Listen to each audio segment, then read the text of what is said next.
Good afternoon and welcome to the King Kong Trail. I'm Doug Vandiver. And sitting next to my wife, Hi. Amy Vandiver. How are you? I'm good. How you doing? Doing good. And right across from me is Eddie Hart. How are you? I'm doing pretty good. Good. I probably should have done a mic check. I'm going to put this a little closer to you. There we go. Okay. Yeah. So, Eddie, it is finally nice to meet you.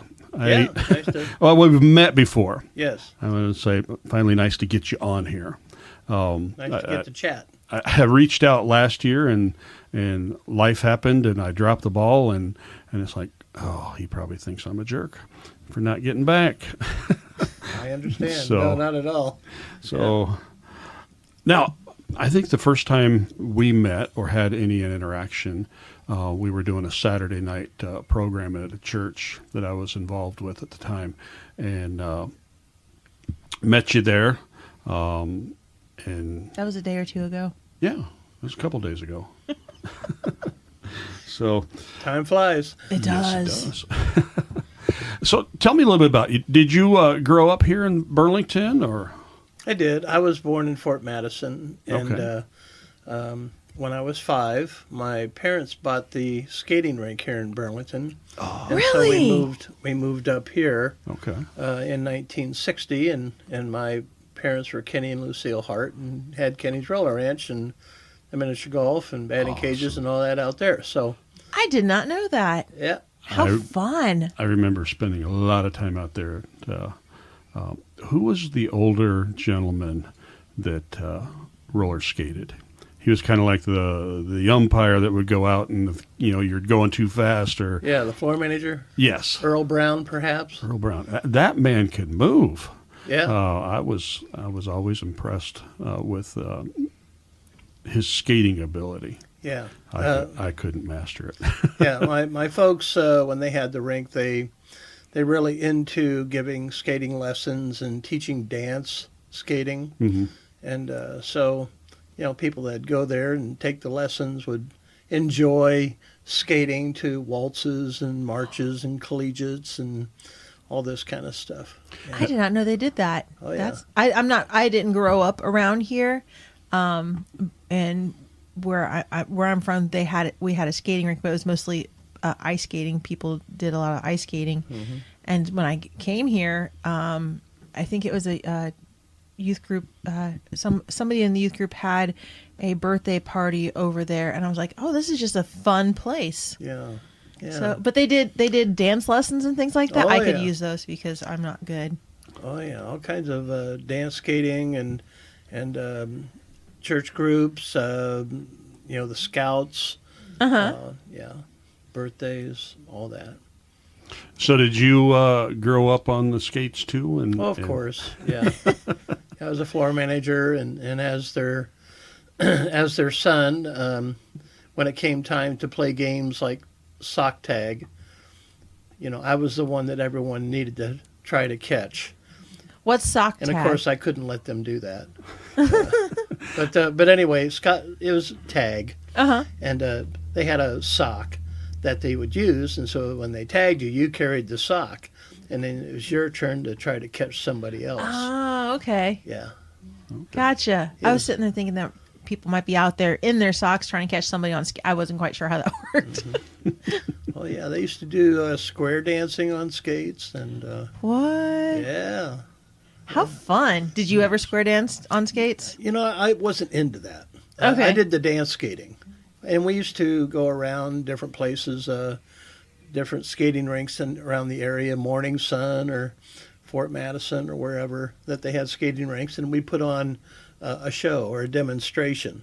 And so Really? we'd have a whole group of people that would go from our rink to these other rinks and do these demonstrations for them, and the people would come and watch and ooh and all and say, oh, I wish I could do that. And maybe they'd start learning, that type of stuff where they were at. That is cool. It was. Yeah, What a neat childhood. yeah it was. Yeah. I wonder how I know the skating rink's still there. Mm-hmm. Do they still teach that kind of stuff? Do you know? Or? I don't think they teach us the dance skating anymore. Right. I think the current owner, Tim, can. dance skate. It's, different group nowadays. Yeah, yeah. The interest isn't there quite like it used to be. Maybe they do some urban dancing. Yeah. So, yeah. So, what else did you like to do around here? I mean, that obviously probably took up a lot of your time. Some.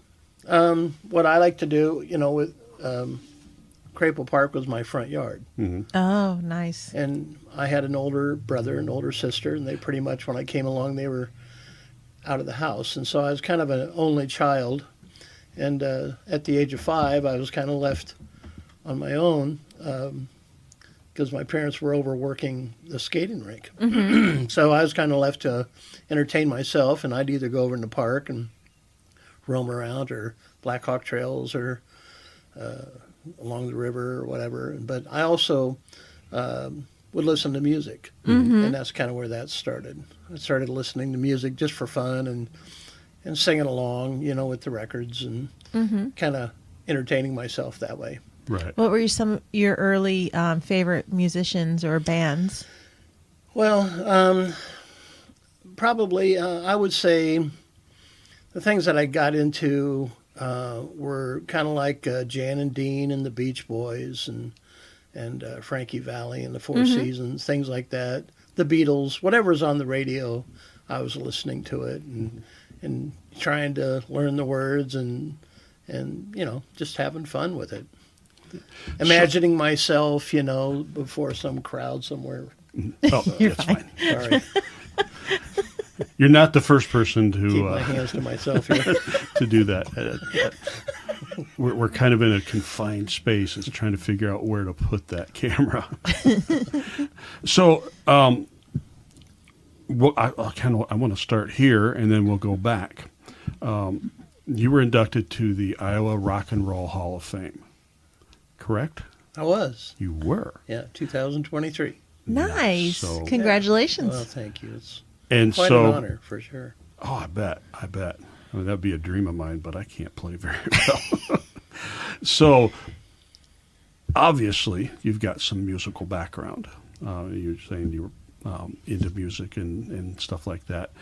How did your musical journey start, and what kind of different things did you play in, or the people you played with? Well, it started with me just singing in our front room along with the radio or records that they had when they were over there working. When I was 10, I got a guitar. I was wanting to learn to play guitar.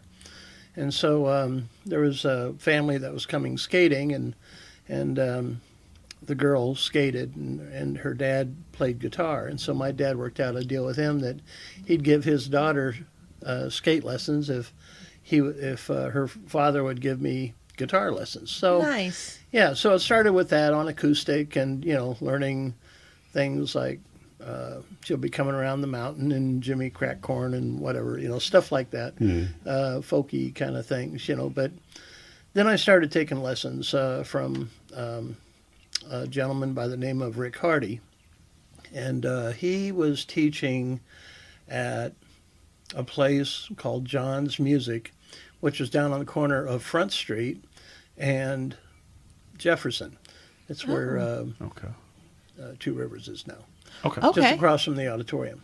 And so anyway, I was taking lessons there, and then for whatever reason, Rick moved over to Apps, which was the old typewriter shop there on 3rd and Washington, and so I moved with him. And I'm going to have to ask you a question about that. But I'll let you finish your thought. yeah, so I took guitar lessons from Rick for a couple of years. Learned a lot, learned chords and how to read music and play notes and that kind of thing. And then I started just kind of learning more on my own and getting together with classmates, and we started putting bands together when we were 12 and playing, Louie Louie and Gloria and House of the Rising Sun and Sky Pilot and Indian Lake and all this stuff. That was whatever's popular at the time. Right. Right. Yeah, so Okay. So started like Apps. that. Apps Music Shop. Do you know anything about what is this? Appleton was the owner's name? Right. And I really don't. I didn't know him personally or. Okay, because there's a theory, and there's a website kind of dedicated to it, that he would be the rightful inventor of the Les Paul style guitar. Oh, I know. And I know that somebody in the family comes back to Burlington, and I really want to get them on here because, that is a huge story for, for Burlington. Yeah. Who you want to talk to is Tom Nelson, a friend of mine that plays in Fretworks along with Paul Miller. Okay. That's our current acoustic trio. Yeah. And Tom knows quite a bit about him. Okay. Mr. Appleton. Well, we'll exchange some numbers, and Yeah. I'd love to get that story because that's huge. That's huge. Yeah. Maybe a little controversial from what I've read, Mm-hmm. but yeah, very cool. Okay. my Squirrel. Yes, I always when I hear about that music store, I'm like, oh, that is an amazing story. Yep. Yep. So how long was Apps around? Do you guys know? I was gone before I came to town. Yeah, I don't remember just when they stopped being in business. And see, I think there was a store down in Jefferson called Reddick's that kind of after that. Right. And but yeah, I was kind of off by that time. Okay. And what I mean by that was I was off to college and that kind of thing. Gotcha. Okay. So you weren't around in town when all that was going down. Yeah. Okay. Yeah. Pretty sure. Yeah, because the only ones that are here that I've known since I've been here is Muntz and, of course, Musicians Pro Shop. Right. Oh yeah. Sure. I love we were just there. Oh yeah. Right. They have so much fun stuff in there. Yeah. Muntz is the first place that I bought my guitar. Worked all summer detasseling, and then kid wanted to be a rock star, so you got to have a guitar. And we walked down to Muntz and picked up this an arbor bass guitar, kind of in the Les Paul shape. Probably the cheapest guitar they had. But man, I wish I would have kept that thing. Is that when you had big hair? Yes. Yes. Yeah. Do you remember your first guitar? I do. Yeah, I had a Fender. Well, other than the acoustic guitar, which was kind of like just a Stella acoustic guitar, but my first electric guitar, my dad said, "You learn to play some songs and play them for me, and I'll buy you the best guitar that money can buy," and all this. It's like, wow. Nice. My parents were very supportive, and so anyway, they got me a Gibson amp, which I still have. Really? Really. Very nice. Yeah. And it was a Fender Duosonic guitar, which is kind of a little less expensive model of a Strat. Okay. Yeah.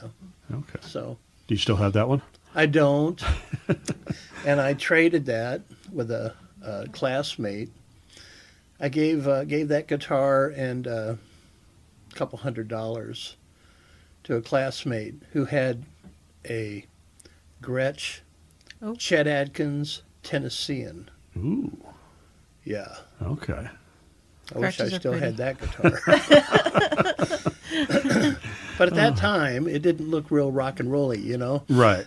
Right. So, yeah. But, yeah.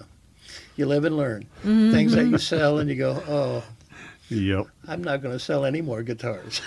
I don't think I've had any high-end guitars that I've, really loved. But just the nostalgic of having, the first guitar. And, there's a couple guitars that got away from me. One that I got back. But that's another story. Yeah. So You mentioned Musicians Pro Shop when I was in college. thinking, I was going up to the University of Iowa. This would have been right after I graduated. They had a pick-a-thon. And they were down the street, Maple, closer to the gas station, not where they are right now. But they had a pick-a-thon, started on Friday night, and at 7 o'clock. And so there were a bunch of people in there, and the winner was going to get a new guitar. Oh. Okay, so anyway, and then every 3 hours you'd get like 10, 15 minutes to, do whatever you needed to do or eat. You had to keep playing. Right. You had to keep playing, okay? You had to keep your hand going. You had to, you couldn't put the guitar down. You had to keep playing. Did it have to make sense or just have to be? Nope. No. So anyway, Friday night went by and people would kind of start getting tired or fall asleep. You're out if you fall asleep. You're out. Of course. Yeah. You fall asleep, you're out. You're not playing. You're done. Right? So Saturday goes by. Sunday goes by. Oh, my. What? Monday goes by. So it came down to me and another gentleman. His last name was Adrian. Off the top of my head, I can't remember what his first name was. He was a bass player. But it came down to him and I. And we went until Tuesday, going into Wednesday. Wow. Like at 1 o'clock. Wow. Yeah. And so anyway, I'm the one that I failed. Oh, no. in my delirium from lack of sleep. And it was like Tuesday night going into Wednesday. Anyway, I won a synthesizer for that length of time. He got the new guitar. And so that was, I'll tell you what, that was really interesting. Lack of sleep does crazy things to you. I mean, I remember it was like, you thought you were somewhere, or you thought you were two places at the same time. I mean, weird stuff. How long did it take you to recover from that? Because, I mean, it takes a while for someone to catch up and... Yeah, but I was young, so a good night's sleep, Next day, yeah, so not bad. Gotcha. But what an experience. To have pictures of that. They've had quite a few different guitar things. Special artists coming in and, workshops, that kind of thing. Yeah. They got Cool some stuff. incredibly musicians that work up there, too. We got some incredible musicians in this area. We Yes. do. Big time. We do. Yeah, man. What a blast. What a blessing. Yeah. Well, let's talk about some of your bands that you've played in, and what's your favorite type of music to play? Well, I've got a pretty broad spectrum as far as things that for taste. When I was first year in high school, my dad was working at Schaefer's along with the skate rink that they ran, and so he had a friend that was in a swing band, and they had 3 saxophones, 2 trumpets, and drums. Fun.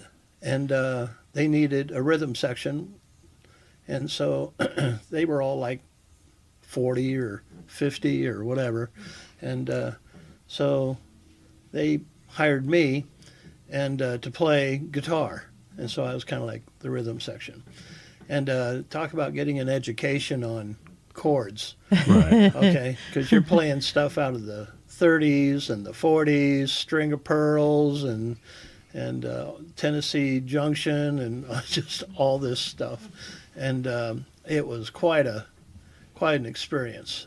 I really learned a lot in that group. A lot of fun.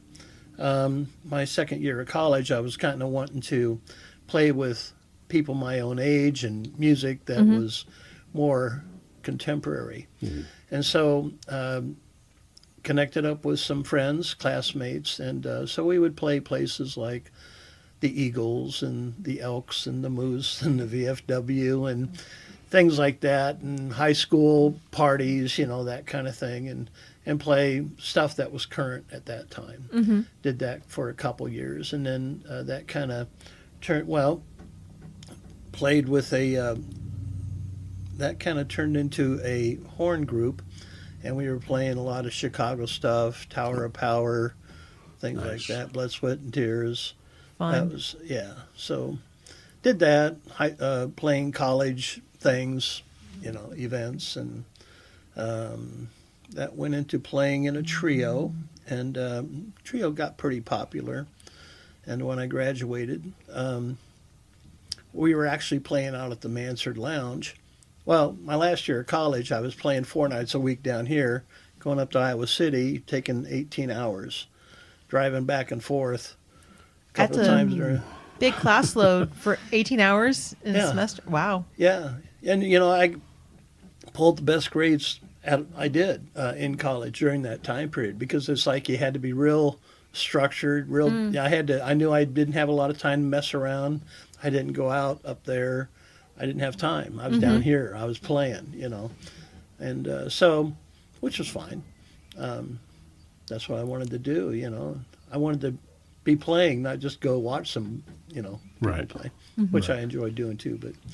But anyway, so playing in the horn band turned into playing in a trio. Just things kind of change after a couple of years. The people, everybody's changing, going off different places and that kind of thing. So when I graduated from college in Iowa City, we were playing at a place called the Mansard Lounge, which is out on Agency Street, or it used to be on Agency Street. It's across from Harbor Freight. Okay. Right okay. now. Okay. So it was a club at that time, a dance club, Now, nightclub. would that be where, the gas place in that little parking lot there, or somewhere near that? There's a Air Gas. That's what is right across from Harbor Freight. That's on the corner. Okay. And so Mansard Lounge is right next door to it. Okay. Yeah, it's kind of had these tiles that would come down the side of the building. That was the roof style. That's why they call it the Mansard Lounge, Okay. because Mansard roof. Right. Huh. So anyway, we were playing there, and the person that owned it was wanting to sell it, and so I was kind of looking for a business venture at the time, and so I ended up buying the business, and so I ran the business for a couple of years and had my own house band. which That's was awesome. Pretty cool. Very cool. Yeah, that was during the disco years, Yeah, Bee Gees and Did you have the big hair? play that. I did have hair. I mean, big I- hair. I did have the The big hair. disco hair. I did have big hair. Yeah. So what years was that from? 77, 78 until May of 89. 79. 79. Okay. Nice. And then I Very sold cool. the business and to a friend, Angelo Dowd. He used to have a popular band back then called Penthouse. They were well known, played at Pizzazz a lot. And during that period of time, they came over and joined me. When I owned the club, when I bought it, it got real popular, and there wasn't room. And so we we doubled the size of the club, basically. Gotcha. So, that was good, and it was it was a pretty happening time. So anyway, in '79, I sold the business to my friend Angelo, who was in Penthouse, and so I was single at the time, and I was kind of interested in getting connected with a group that was interested in doing originals, maybe a recording contract or something like that. And I thought, if there's a time in my life to do this, this would be it. So at that time, there was there were ads on the radio called like Musicians Hotline or things like that. Basically, you'd become a member, you'd send them $40, and he'd send you a list of band names and phone numbers, and then you exchange, you talk and exchange tapes or whatever. Okay. And so kind of do an audition over the phone, and then you do an audition in person and see how things go. It's all gone internet now. It sounds like a dating site for musicians Well, to yeah, find yeah. to find the right fit. Yeah, but the thing is that, here I am in Burlington, Iowa. Mm-hmm. Who do I know in Nashville or New York or Mm-hmm. L.A.? Nobody. So it was bands national. Oh, all over, yeah. Okay, so it wasn't just a Burlington Oh, thing. no. Oh, okay. Yeah, because Yeah. okay. So anyway, while we were at the lounge, I would record us, and then we'd listen to it and say, okay, what are we doing? What can we do to kind of improve or tweak things, or how does it sound, and that kind of thing. So I just used some of those tapes to, say, here's what I'm doing on this song, here's what I'm doing on this song, that kind of thing. Mm-hmm. And sent that to them. They sent me a tape of their stuff, and which they were a high energy show group, is what they were. So they were playing places like the MGM Grand in Vegas and big places. Fun. Yeah, big places. So anyway, and lo and behold, they did a couple shows a night. One was a contemporary artist show, which were contemporary songs. And one of the songs that they did, for an example, just to give you an example of what they could do, they did Bohemian Rhapsody by Queen live. Oh, That would be an interesting one to try to pull Live, off. with all the vocals. wow. Did they have the vocals to back it up? They did. Nice. I could play it for you. It's on YouTube. I will have to Google it and look it up. Excuse me. What was the name of that band? Opus. Opus. Okay. They were out of Pittsburgh. They've been on the road since '74. Started 6 Italian guys out of Pittsburgh. Some people had left, and some other people replaced them. And the second show they did was a 50s and 60s show. Had a lot of Beach Boys in it. Had a lot of Four Seasons in it. Mm-hmm. I mentioned earlier I sang a lot of Beach Boys and Four Seasons when I was young. Uh-huh. So the thing that they liked about me was I had the high voice to cover the high parts and the guitar and that. But so anyway, Are those on YouTube also? It is. Nice. So how long were you with that group? A couple years. Uh-huh. Where all did you travel? Did you get to go to the MGM and all that stuff with I them? didn't go to the MGM. We played upscale resort hotels like Peachtree Plaza in Atlantic City. We played Nashville, mostly on the East Coast. Well, the east half of the United States. Okay. Yeah, the type of places that we played, and for the budgets that they had, they were kind of higher end, Okay. kind of thing. Yeah, so yeah, played Memphis and St. Louis, and that's about as far west as I went with them. Okay. Yeah, but a lot of fun. But Nice. so in the meantime, while we were doing the shows, we were wanting to come up, write originals. We did a little bit of recording in Nashville, which was an experience, was fun, didn't go anywhere, So after a couple of years, I kind of felt, that the Lord was kind of calling me to take a step, take a step of faith. Okay. And which I did at that time. So anyway, I came back here in a step of faith. And after about 3 or 4 months, I met the love of my life, my wife, Susan. Nice. And, you just can't outgive God. Mm-hmm. If you take a step of faith, He's going to make sure you're on solid ground. Right. He meets you Looks there. like water. Looks like I'm going down. Right? Yeah.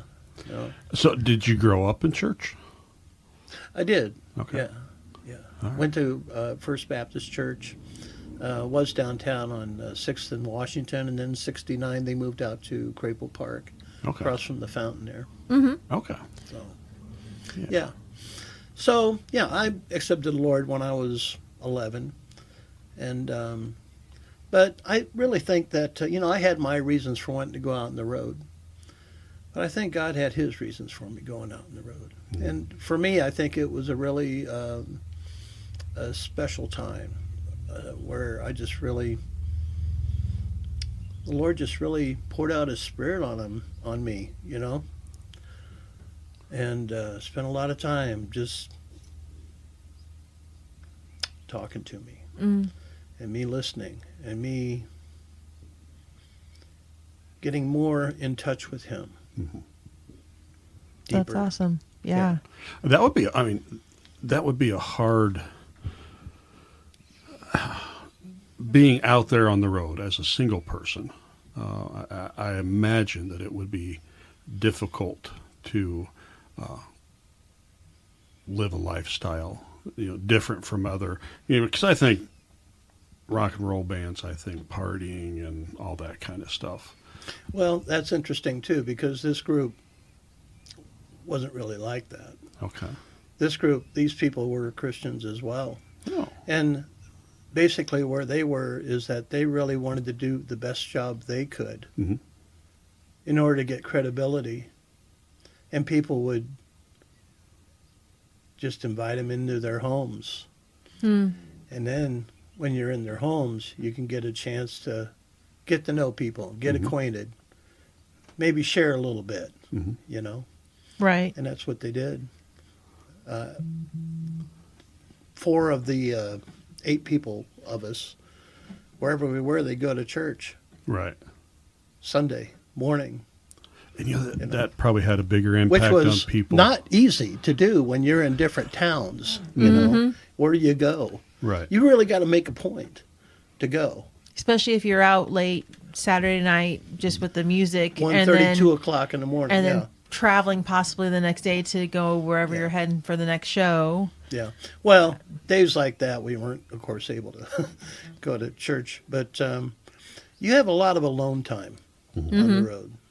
Yeah. When we get done on Saturday nights, times that we'd have to move, we'd tear down, pack everything up in the truck, go back to the hotel. We wouldn't go to bed. We'd just pull our stuff out of the rooms and load up and take off, because we had long drives. Maybe we were driving 500-600 miles or wherever to get to the next place. We'd get there like late Sunday night or something like that. And at that point in time, you're pretty much ozone, a zombie. And so you just, sleep, and then the next morning, you got to get up and at 'em and get down to the club and set up your stuff. You're playing Monday night.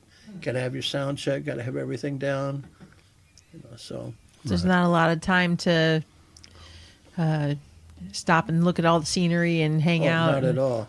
You're on a mission to get there. Yeah. You probably learned how to sleep in just about any position in any car. That's true. Yeah. Spending time in the Navy, it's like I can sleep anywhere. In any position. I've fallen asleep standing up. Yeah. As long as you don't fall asleep driving, we're okay. I've done that. Well, Not lately. Oh, goodness. So you were traveling with this group, just doing different things, and you have some of those stuff on YouTube. And these people were all from the same area. Was it hard to kind of connect just because were you the only one from a different state, from Iowa? Well, the group started out like that. But by the time I joined, their drummer had decided that he wanted to do something different. Their guitar player had decided that he wanted to do something different. So before I joined, they added a female singer. She was from Dallas. Okay. And then the replacement for the drummer came from California. Okay, so everyone you weren't the only one not from a friend Pittsburgh group or something. Okay. Right. But I'll tell you what, the people who were the heads of this group, it was very family. Nice. We're still in touch. We keep in touch. We get together. We have reunions and go through music on, we pick a weekend and meet, find a place to we all meet. Last time we did it was a couple years ago in Nashville. One of the guys, the guitar player, lives in Nashville. Oh, and fun. so we get together and put together music and record it and catch up, and so and this is 40 years later, so Nice. that's not common. No, But yeah, it's like I not. said, the background where these people were is everything was very family. I mean, on Thanksgiving, if we were playing in Pittsburgh or something like that, the parents would have us over for Thanksgiving dinner, and of course it was a big Italian spread that was just warm your heart and melt your soul. Oh, nice. Yeah, just wonderful. So you Great people. feel like an outsider. That's No. so important to No. be a part of a group Did like not. that. We're going to let you feel like an outsider. Nice. You're with us now. That's good, especially if you're traveling for 2 years with Yeah. this group to be able Yes. to connect and You are family. Mm-hmm. This is your family. Yeah, you Yeah. got to be able to get along with them. Because if you're out on the road and petty little fights happen and you can't deal with it, then I can only imagine how bad that would be. Yeah. So, Well, and things may come up or disagreements or whatever, but you do need to deal with them. learn how to get through it. Yeah. Okay. The love of your life. I want to hear about her. Yeah. Tell me. How'd you meet? How'd you meet? Where'd you meet? How long have you guys been married? Well, we've been married 40 years. Yay, that's awesome. Thank you. And so, I told you when I was out on the road, I felt just the Lord really drawing closer to me, and me drawing closer to Him. And so I took that step of faith, and I come back here to Burlington, Iowa, and in 1981 there wasn't a whole lot of things really going on, so it's like I was really kind of doing a lot of searching. Lord, what do you want me to do from here? I come back. My mom tells me about a church here in town, says you ought to go out there and check it out. I hear some really good things are kind of going on. So church was out on 61, just a little bit north of town. It was called Genesis at the time. It's called New Life now. Anyway, so I went there, and I knew some of the people there. I had actually some people from my class who were going there. And it was the first time I ever encountered contemporary worship. Now, I'd heard contemporary Christian songs, Jesus music and all this that had kind of come out. But I went there, and they had drums and a bass and keyboard and guitar, and I don't know, they just seemed to be having fun worshiping, A little bit different than what I grew up in, which was a little bit more liturgical. Actually, it was very liturgical, And so, but anyway, I went there and I thought, oh, wow, this is pretty cool. Is that so right, Lord? People have fun like this worshiping you? I think you said, yeah, it's okay. I want you to have fun, There's times. There's times to celebrate. There's times to be reverent, Yep. But be real. Yes. So anyway, that had an impression on me.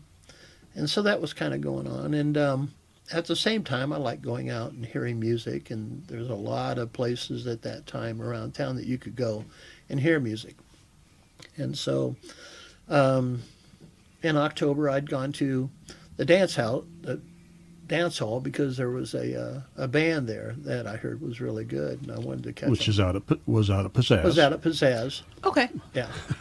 Yeah. She not from around here. Yeah. Neither's my wife. Yeah.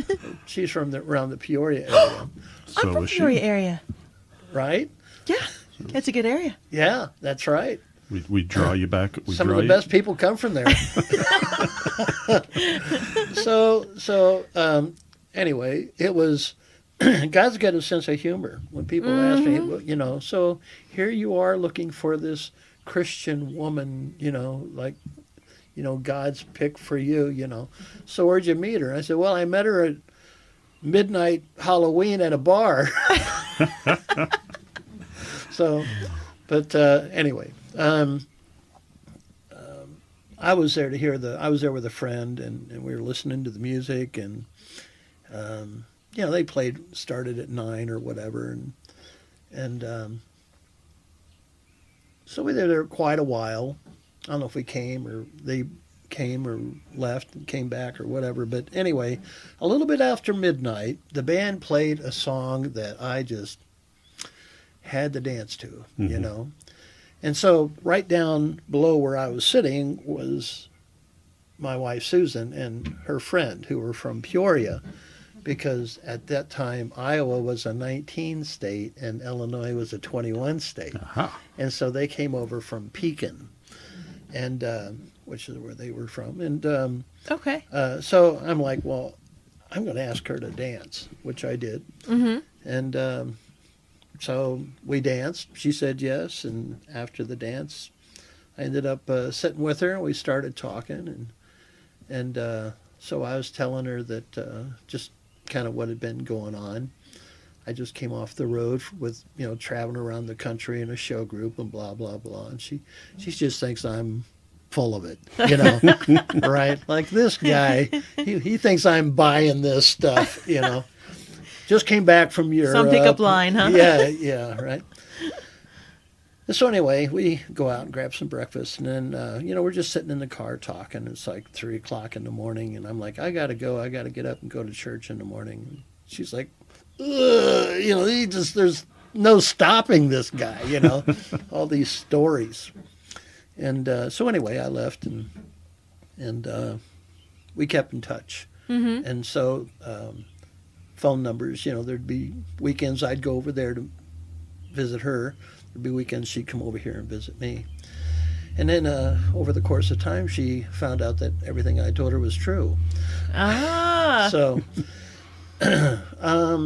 then the following year, a producer that was kind of working with Opus, the group I was in, called me up. I was kind of thinking of putting together a group that would do secular music with a Christian theme, Mm-hmm. a positive theme. Mm-hmm. Music is about being expressing yourselves, right? But there's definitely a message to music. Yes. And it can be good, or it can be not good. Mm-hmm. It can be upbeat and uplifting, or it can be negative or harsh, Right. And so what I was sort of interested in doing was putting together a group that would go out with that type of a positive message.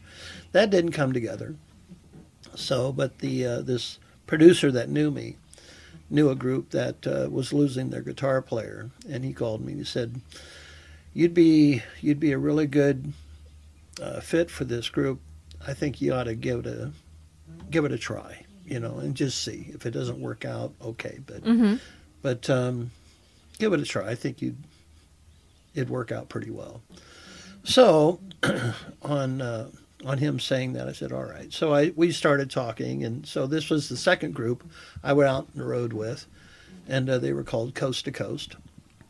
And again, we trade tapes and bios and all that kind of thing. And so as things shaped up, I flew down to Puerto Rico. They were playing down there. Oh, at fun. the time. Is that your first time playing out of the country? Yeah, it was. And but I went down there to kind of work into, you have to learn everything, everything they're doing. And so, I mean, because these shows are total presentations. It's not just playing your instrument. Right. Hey, the lights are on. You need to pay attention and move and Hit your cues. And, yeah.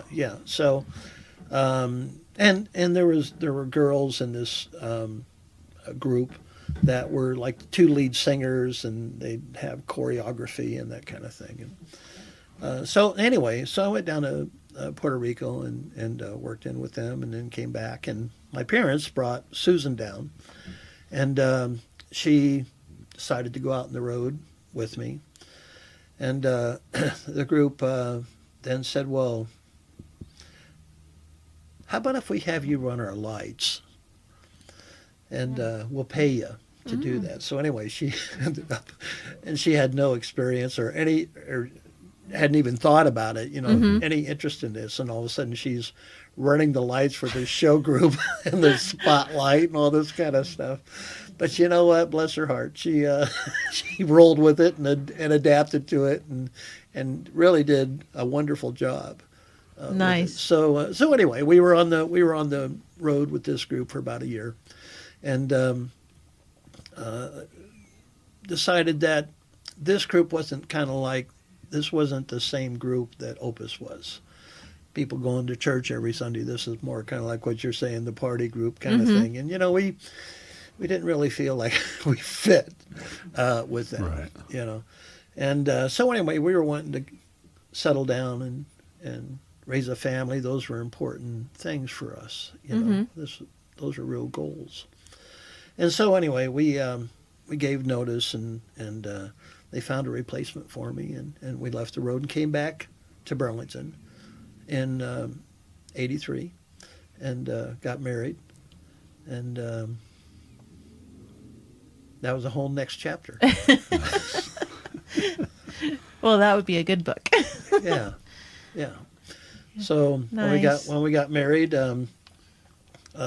jobs were still hard to come by. So I started working at Mark's Big Boy as a chef, and which was interesting because I never did anything like that. But it was a job, work. Mark's Big Boy is that in Pizzazz too? No. Okay, I'm just everything seems to be in Pizzazz that I don't know about. If you go out of Pizzazz to the right, they're no longer there. Yeah. Okay. Yeah, but it'd be kind of like working at Perkins, okay? Okay. That kind of thing. But I did that for a couple of weeks and looking for ads, and all of a sudden there was this ad in the paper that you could become a state representative and blah blah blah blah, and all this kind of stuff. So anyway, what it was selling insurance, and so I thought, okay, well I could try that, and so started working for this insurance company selling life insurance, and basically I spent a year traveling southeast Iowa, everywhere from the river, from the Missouri line up to the Quad Cities, all the way over to Grinnell, and you'd have to, every week you were in a different town, and you had to go around and to all the policy holders and collect the premium and see if they had any new babies and wanted some more life insurance. That was your job. Wow. And so living basically out of my car, which I had a Trans Am at that time, so that was okay. But anyway, a young couple like that, and I'd leave at 7 and get back at 10, and that was 5 days a week. It was long, but it led to it was an open door for my next profession. There was a local investment firm here in town called Schaff and Baxter, and one of their advisors, for health reasons, was needing to retire, and they were looking for someone, new. And so a lot of people applied for it, I guess. But the reason that what they liked about me was with this insurance thing I was doing, I was just, walking up to doors and knocking on them and seeing how things would go from there. Right. And they're like, well, how do you do that?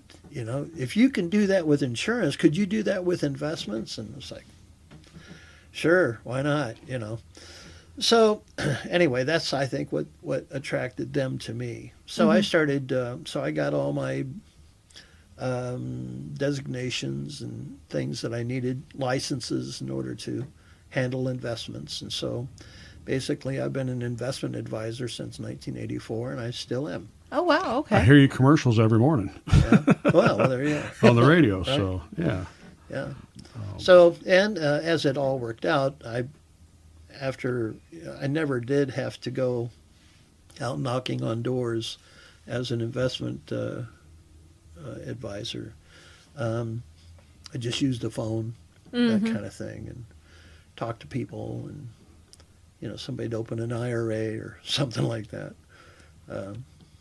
Did you go when you went to college up in Iowa City? This probably wasn't your major, or? Well, my degree was business. Okay. but it was human resource management. So basically, my degree was I could be a human resource manager in a company, that type of thing. So, but I had a lot of interest and took a lot of classes in psychology and sociology and that kind of thing. Right. And People I skills. kind of have a natural interest in that. Okay. But I also took investments and insurance classes with that. Right. But I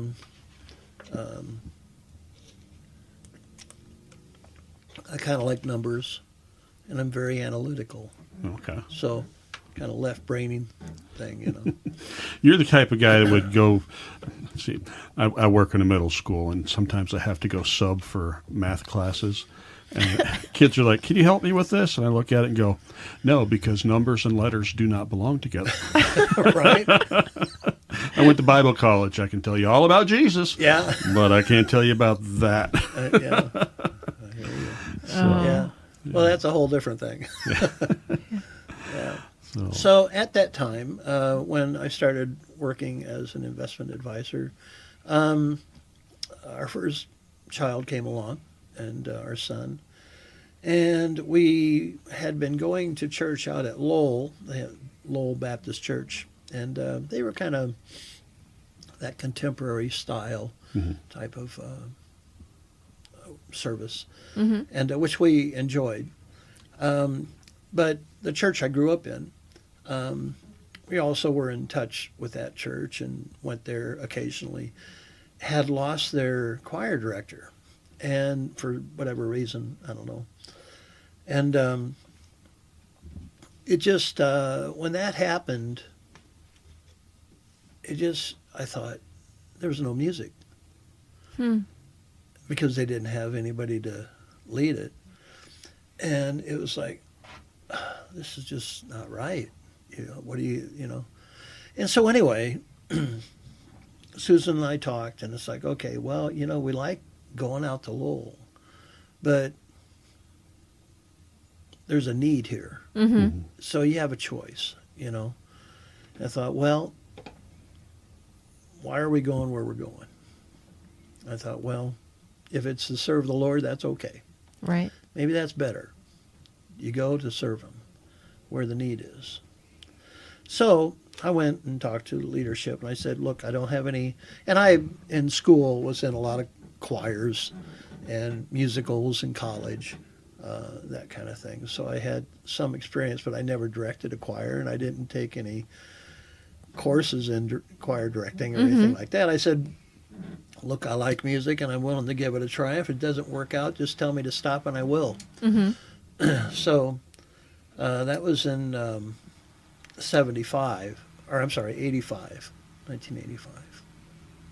And I kept doing that until 2017.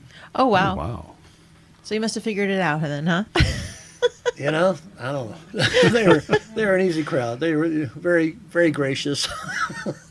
But anyway, so it's an interesting experience for sure, because it started out choir director, but at the same time I was kind of wanting to bring in the contemporary element, and when you move a piano or an organ in a sanctuary, you want to move it a little bit at a time. You don't want to just show up one Sunday and have it all the way over on the other side. That might throw people off a little bit. Right. So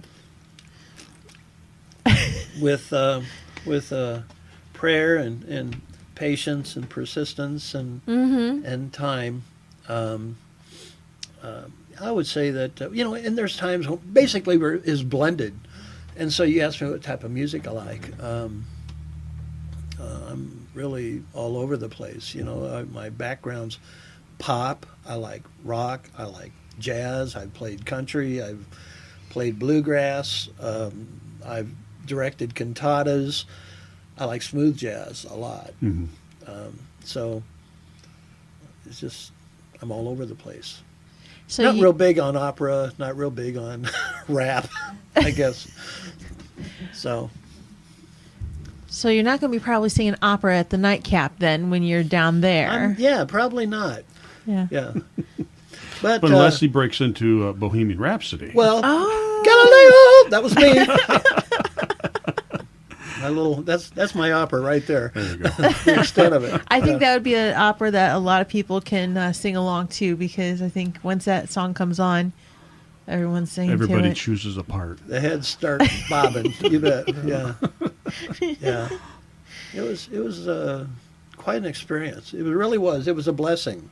You know, and you know, with the people in the group, you know, I go, thank you, Lord, for directing me here.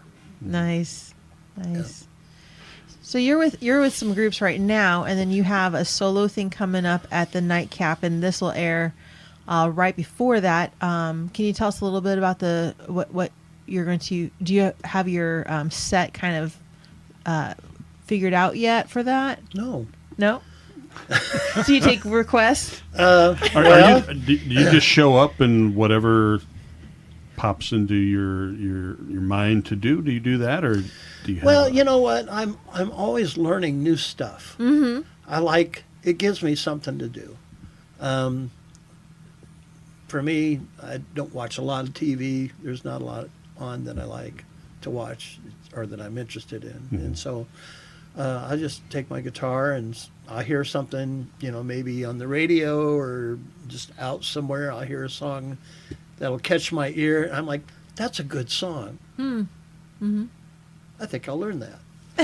And so that's what I do. And, you know, write it all down and yeah. Tell me, before we talk about the Nightcap, tell me about some of the bands that you're, and the people that you're playing with in different bands today. Okay, so right now, since 2017, been going down to Crossroads, which was on Jefferson Street. And right. Now they're meeting at the old Hawkeye building. Mm-hmm. How's that? Oh, it's great. Very cool. Yeah, they've really got a fantastic setup there. Nice. They really do. Yeah, they've really done a wonderful job. Probably better parking. Oh, both. Yeah, pretty much everything about it's better, for sure. Yeah. So I play in the worship team there. Now, is that just Sunday mornings, or do they have evening services? Yeah, just Sunday mornings. Okay. You know, so each week you're, you know, working out the 6 songs or something that you're doing, that kind of thing. Practice, you know, one night a week. And then I'm also in a trio that we might have mentioned earlier called Fretworks with Tom Nelson and Paul Miller. And we've been playing together since like 2017, 2018.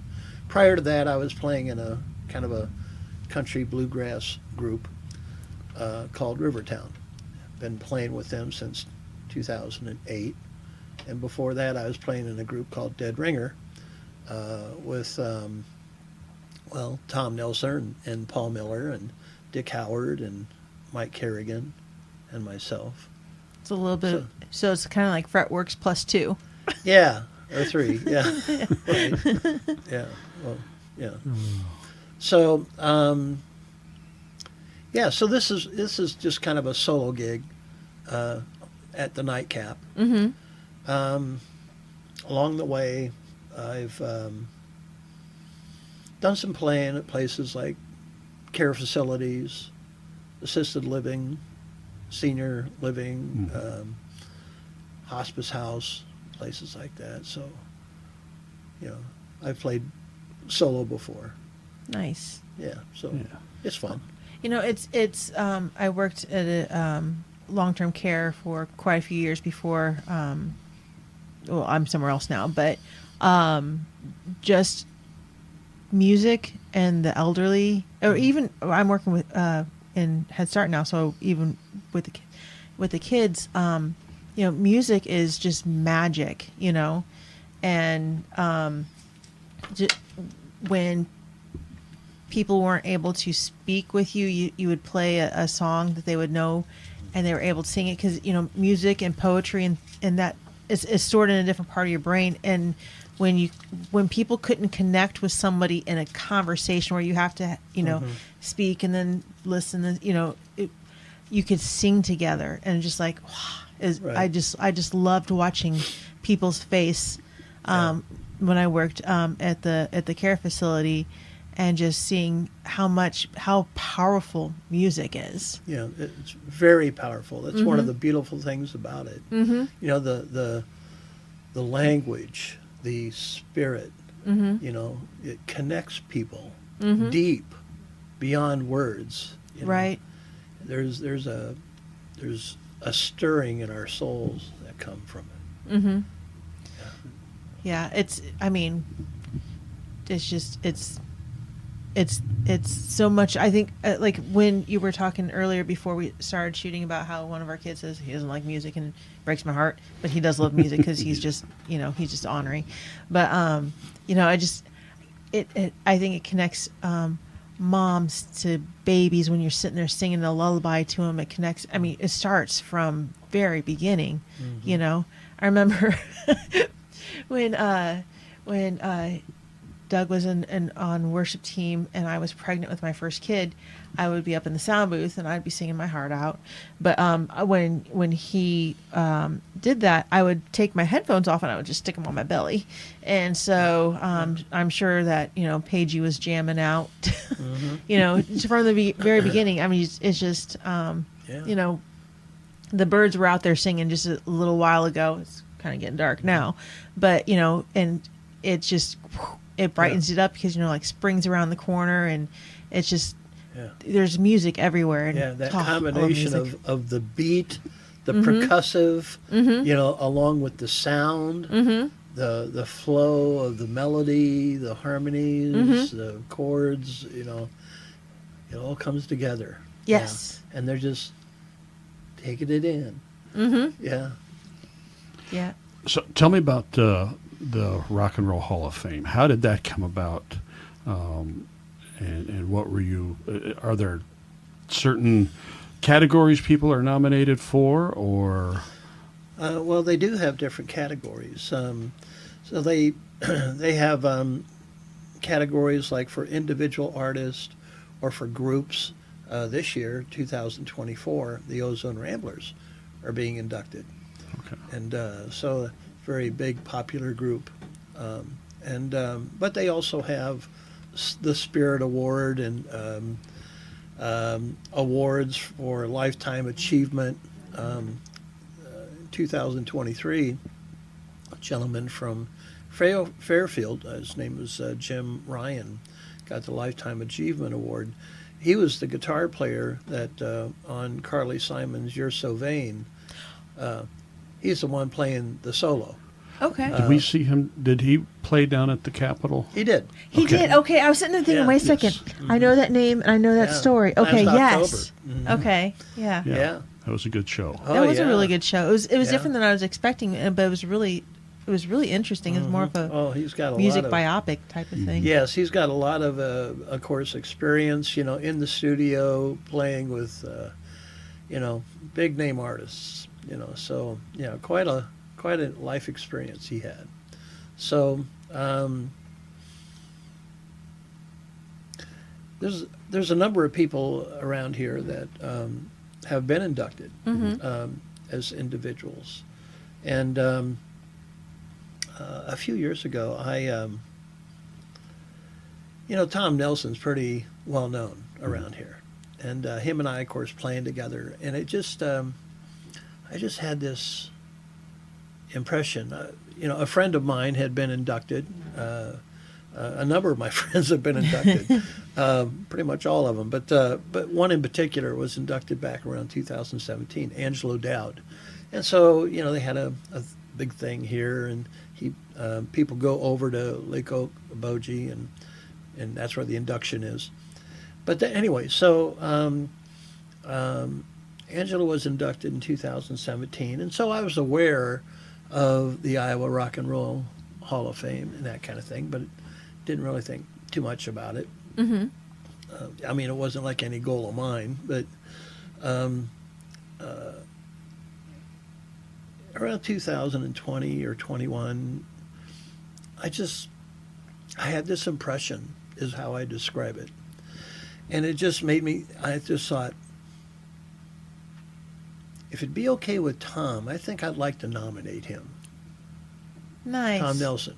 Uh-huh. Because, he's a guy that has spent his life playing music. That's what he's accomplished so much. Anyone around here, when they hear his name, it's Tommy Rocks. Okay, and so anyway, I thought, well, I'm going to look into it and find out. I talked to him about it first. I didn't want to do anything without getting his okay. But so we have three, I guess you call them consultants here in Burlington, who I know. And so I started talking to them. One was Gary Richards, Dennis Duke is another one, and Diane Sanders. And so I was talking to them like, well, how do you do that? Or what's that involve? That kind of thing. So they were kind of telling me that, well, a person has to have a bio, and you got to write it up and provide information. And that information then is submitted. You do a nomination online, and you can submit a bio and pictures and whatever you have, material. And then that goes before a board over the Iowa Rock and Roll Music Association board. Not sure just how many people on the board. There's quite a few. Okay. They represent different areas of Iowa. Iowa's kind of divided into 5 areas: the Northeast, Southeast, Northwest, Southwest, and the center. Okay. And so each area has these consultants, and then they have representatives who are the people on the board. And so each year there's, I don't know, a couple thousand people that are nominated, or groups that are nominated. It's a lot. Uh-huh. And so this board goes through all these nominations, and through that they pick who they decide is going to be inducted. So not just anybody gets inducted. It's a pretty special thing if you get inducted, Right. I was inducted as an individual, and so I think there was like maybe around, and I'm just kind of ballparking the number, around 10 or 12 of us. And then throughout the state of Iowa. And then so we went over the weekend, in Labor Day weekend, and it's a big weekend over there. Fretworks played out on the patio there at the museum Saturday afternoon, and then they have all kinds of, they have youth. This is about encouraging youth. It's the gift of music and passing it on to the next generation, right? Nice. Yep. And this is an organization that's dedicated to that, and acknowledging people who have accomplished, whatever they've accomplished in that, and at the same time encouraging the next generation to come along and encourage them to delve in. Yeah. Yeah. How neat. So do you know who nominated you? Are you told who nominates you, or? It was, I think, a number of people did. Okay. When I was talking to Dennis and Gary and Diane about Tom, they're like looking at me saying, well, you need to be inducted. And I'm like, well, I'm not sure I qualified to be inducted, So, well, you do. So I'm like, well, I don't know. But anyway, so it kind of, I nominated Tom, and then COVID happened. And so they had to sit out a year of that. They didn't have it because of COVID. The following year, here I am playing with Tom and Paul. And by the way, Paul Miller, our bass player in Fretworks, back in college when we had the Horden Band playing, Tower of Power and all that kind of stuff, the trumpet player was Paul Miller's brother, Tim Miller, and from Danville. But we had 2 trumpets, saxophone, trombone, and so anyway, here we are. I'm playing with Paul's brother back in college, and very talented. And actually, last year, he's part of a horn group over by Fort Dodge, and they were inducted as well, that horn group. Nice. Yeah. So each one of you guys is a winner in the. You're all in the Rock and Roll Hall or the Iowa Rock and Roll Hall of Fame. Yeah, I mean, that was really... So anyway, we go over there over this Labor Day weekend last fall, and they have a big concert that they put on. And so that's on they had the induction ceremony Sunday afternoon, the big place and a lot of people sitting and you come out on stage and they give you the thing. You get a chance to, say a little bit. That was Sunday afternoon. And then Sunday evening they had this concert. And so they have groups that are inducted as groups. Mm-hmm. And they start this concert. And then the individuals, what they do is each individual brings a song. And the rest, everybody else learns it. And basically the individual inductees are a band for a night playing each other's songs to this audience. Fun. Well, that's cool. It was cool. So as time approached the this induction this weekend, we would find out what songs people wanted to bring, songs that were special to them that they wanted to sing or do or whatever, and what key we're doing it in. That's important. Yeah, well, so anyway, we got there Friday and maybe practiced a couple hours for that, which wasn't really a lot of time. But how many songs did you have to learn in a couple hours? 12. Oh. It's a lot. Yeah. And I mean, you want them good. Right. Yeah, I mean, the harmonies and, so it was a good idea to kind of pretty much know it before you got there. Mm-hmm. Yeah. It wasn't just about winging it. No, that would be a bad time to wing it, I would imagine. I've been in bands we were the Kings of Wing. The Kings of Wing. I like that. Yes. Yeah. We got together and it's like, what do you want to do? Well, let's just go. Yeah. Just follow along. Yeah. Wouldn't advise it. Just watch me. Yeah. So, some bands operate pretty well like that. Yeah. Yeah. Oh, goodness. So, did you guys get in the same year then? Paul and Tom were inducted in 22. I was inducted in 23. Okay, because I remember that there was two people at the same time, and I couldn't remember which two. So, okay, gotcha. Paul and Tom, yeah. Gotcha. How fun. Yeah. Really, like I said, it's really quite an honor. Mm-hmm. Yes. It's very impressive. So, where do you go from here? What is your next goal, or what do you want to do with your music? Well, the main thing that I wanted to do was just honor the Lord, with all of this. Mm-hmm. I mean, I want Him to get the credit, not me. When for Him, where would I be? So, it really is. I think it's about Him.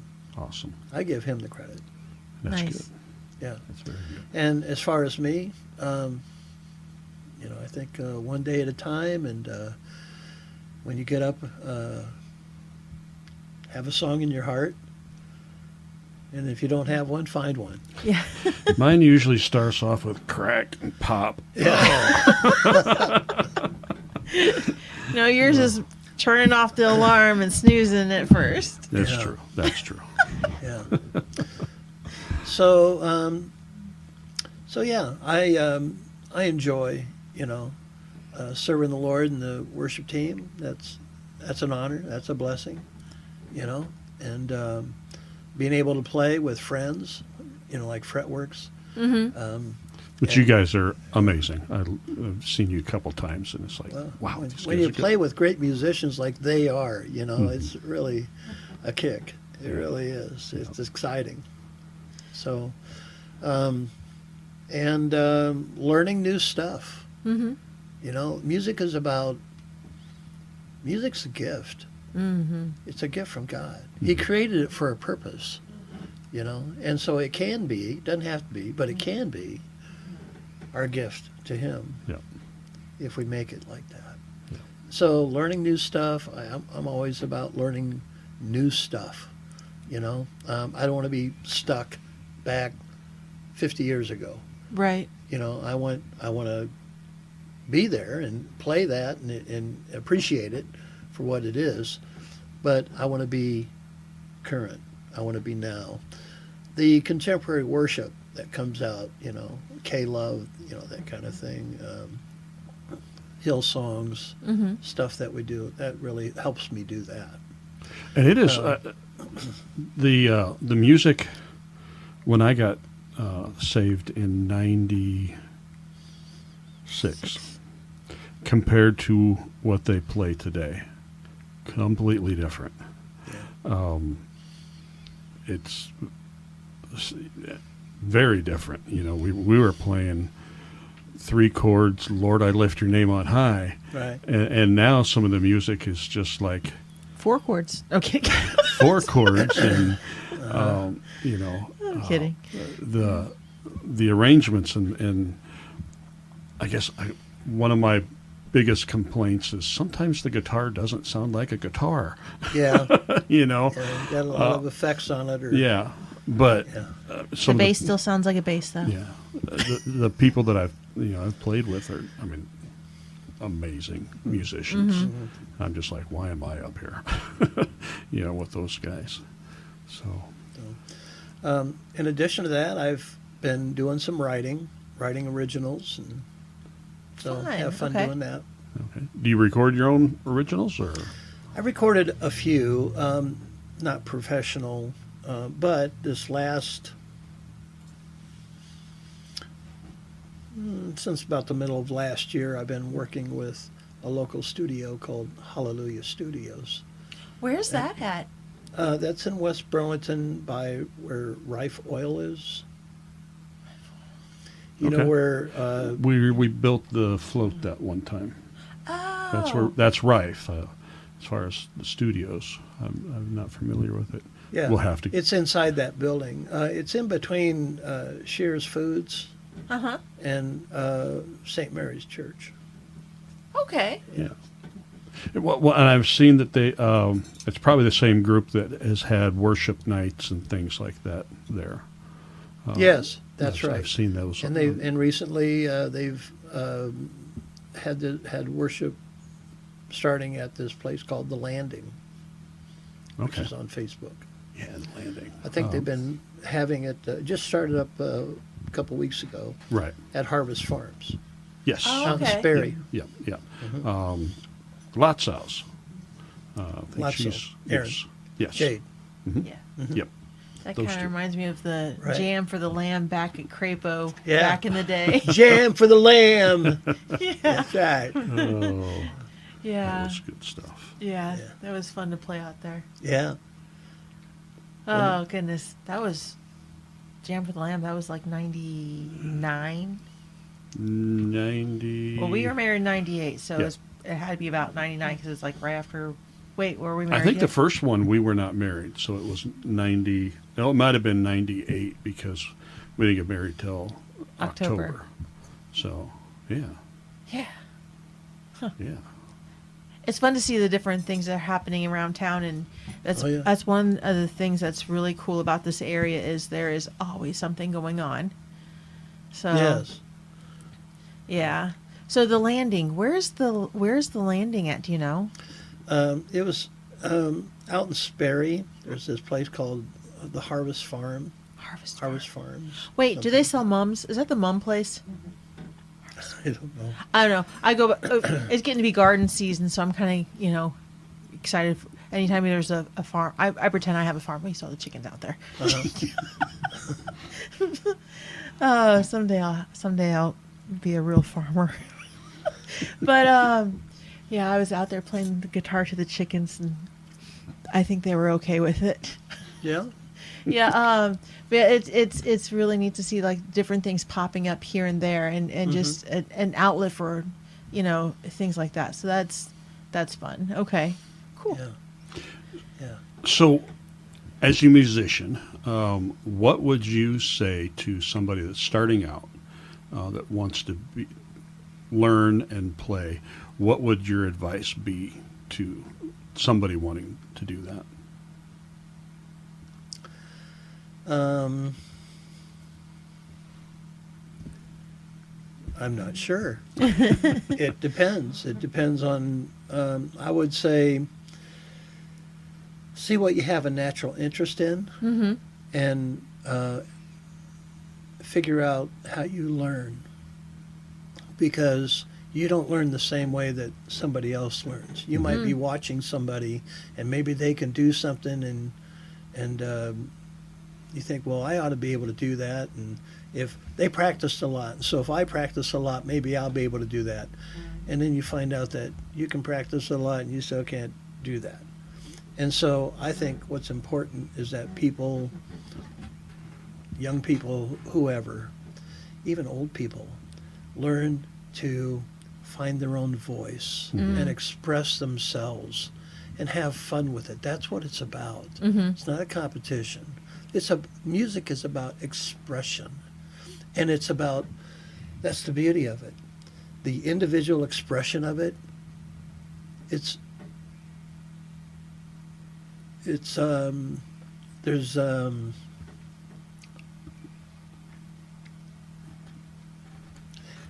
salve for the soul. And in addition, music also is that type of a medium that we know that it's also open to individual interpretation. Over the years, I've, as you know, listened to so much music and a lot of secular music.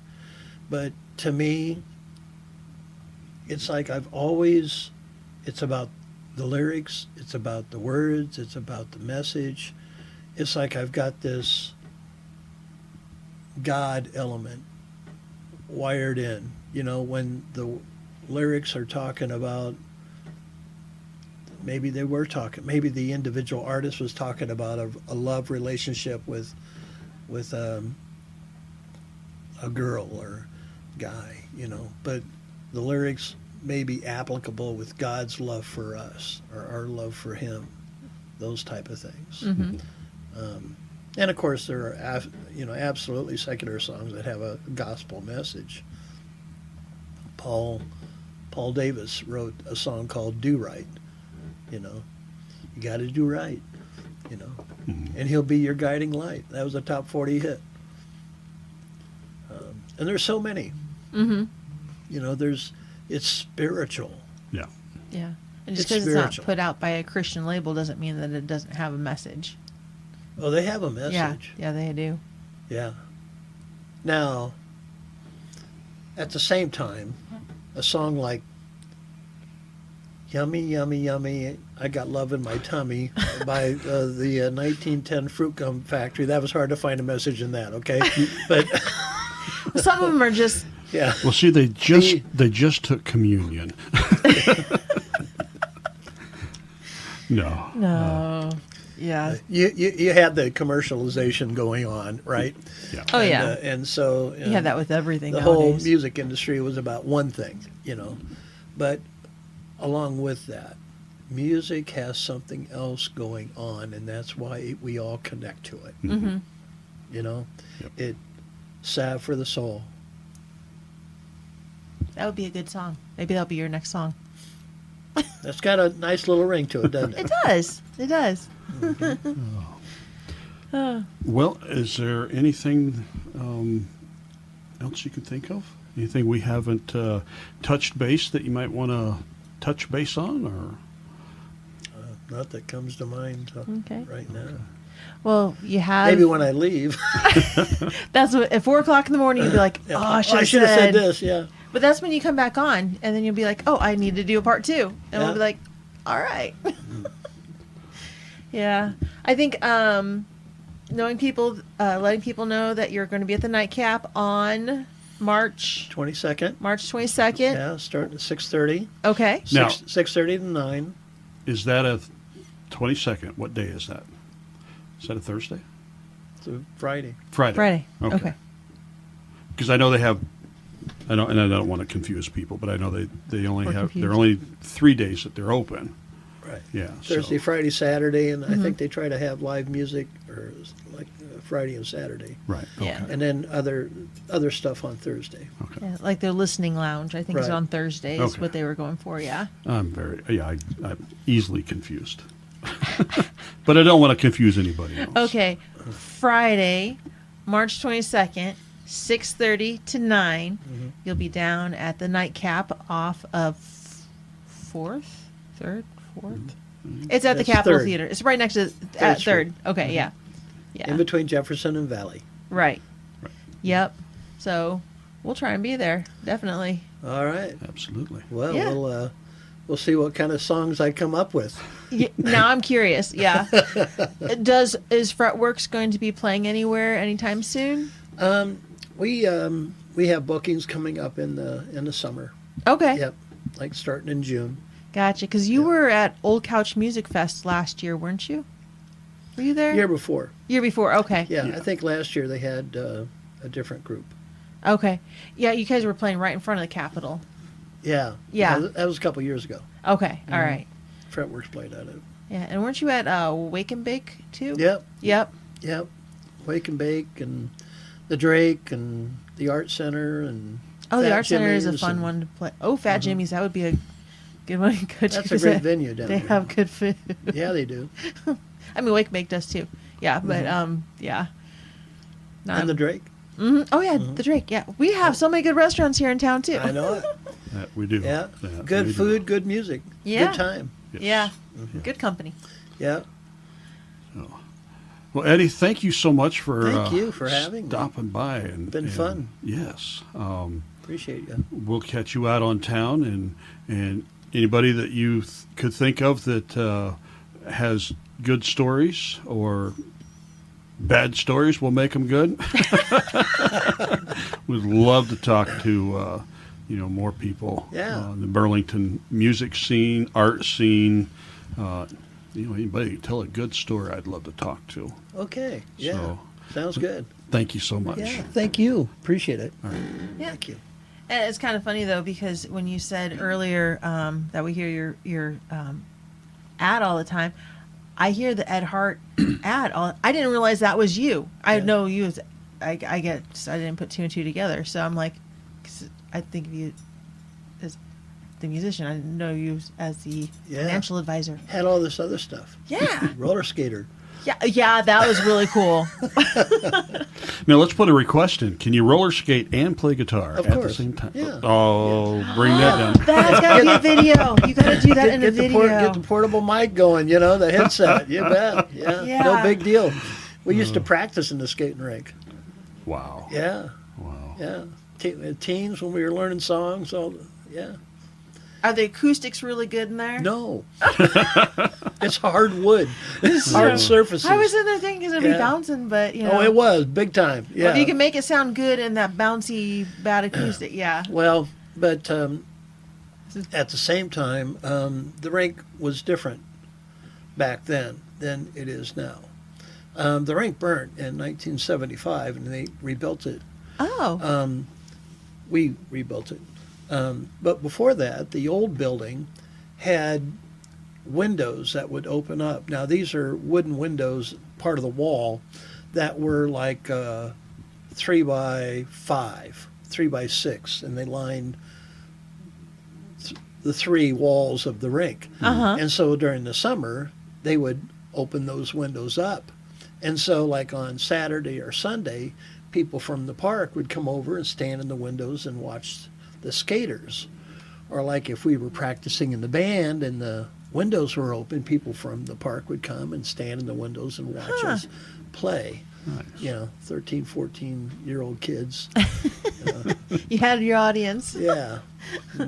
Very cool. I didn't realize cool. that had burnt down. See, I'm learning all kinds of. I didn't know that they did waltzing, skating lessons and stuff like that. Dance skating. Do you ever do swing where you're like throwing people around and like, flipping them around your shoulders on skates? We had some people that could do that. My brother could do that. I didn't do that. Now they call that roller derby, which I believe they have out there. Yeah. Now. So, yeah. Yeah. We didn't have that when the folks had it. It was a little too dangerous, too Right. rough. Right. Didn't want Well, there people was a get lot of hurt. people. There's probably just a lot more people out skating just because, people weren't in there playing video games and stuff like that. They were out doing things. Right. Yeah. Yeah. So not just spending time on their phones, but physical activity. Mm-hmm. And one of the cool things about that rink, in particular, is it's a hard wood maple floor. Mm-hmm. That is unique. Mm. A lot of skate rinks that you go to don't have a floor, a skating surface like that. That's top of the line. Other places, you got some kind of acrylic, something, you fall down, you go to the ER, scraped up, whatever. That would probably be rough. us. Oh, Oh, very goodness. cool. Alrighty. I think that probably Okay. sounds good. Thank you. Thank you. Hopefully you so got very something much. that you can use there. Oh, I think- we got a whole bunch. Yes. Good. So, Yeah. one more time, thank you for coming out. Thank Yeah, you for thank what you. you do. Thank you for your service to God and His ministry. Well, So. right back at you. Thank you. All right. Well, Burlington, that's going to do it for us. We'll see you next time as soon as we find somebody to come in. But or maybe it's just going to be me talking. I don't know. So we will catch you next time on the King Kong Trail. Bye.